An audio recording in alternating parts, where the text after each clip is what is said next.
Hello, brain. Nice to see you. Thanks for sitting down with me. Merry Christmas.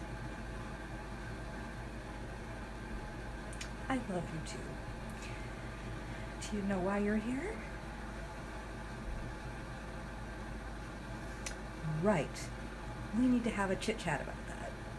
Today, through the magic of technology, my own imagination, and Christmas magic, I'm going to do my best to teach my brain about this wonderful thing called daylight savings time. Did I say wonderful? I mean confusing. See, ever since the daylight savings time started, it's been getting darker early. I have been spending years trying to teach my brain that when it's dark, you go to sleep. Unfortunately, what happens is, when it starts getting dusk, my brain decides, hey, it's bedtime. I'm still working on learning to sleep properly, and I'm getting there and getting on a schedule because proper sleep is important, especially if you have epilepsy. So, brain, hi, how are you, darling? Sit down. Hold on to your bridges. If brains were bridges. Okay, so, many and many a year ago, there were these things called farmers. I apologize. People called farmers. And they didn't work for factory farms. They worked for themselves. And the spring and the summer were very important to them, and they needed the light to go longer so they could work harder and make more money. And also so they could plant more crops. In the winter, the rest time, when many people started planting turnips to increase the nitrogen in the soil and thus have a 4-year growth cycle, they needed the earth to be quiet and the sky to be dark and have a longer night. This has led to some exhaustion and confusion, and there are people who get very upset when you mention DST, but anyway, so it gets darker earlier, but that doesn't mean we necessarily go to sleep earlier, Mr. Brain. Miss Brain, sorry. I'll read that again. Sorry. I'll read that again.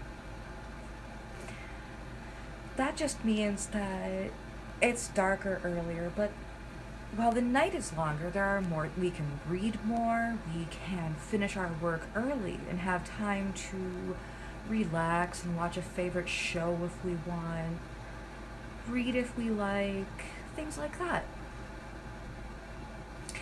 But it's not necessarily sleepy time until about 9 o'clock-ish. Right? So anyway, it's been lovely having this conversation with you. Yes, I agree. Merry Christmas. I love you very much.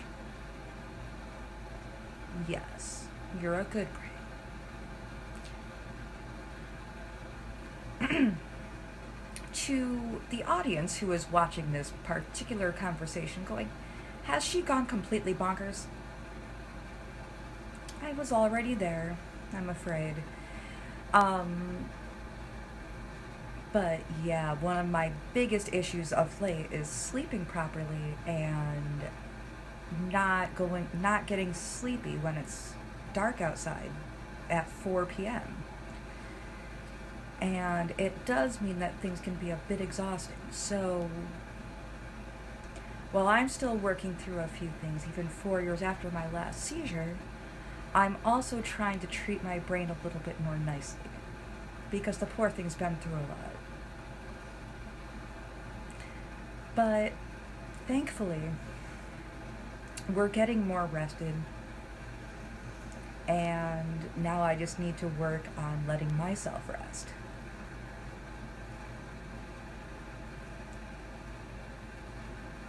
And also not being plagued with questions at 2 o'clock in the morning about penguins' knees.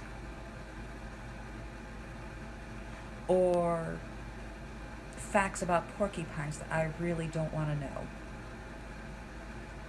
That's their business. Anyway, I've been Beth, you've been Marvelous, and now, have a good night. Have a blessed Christmas. Lots of love.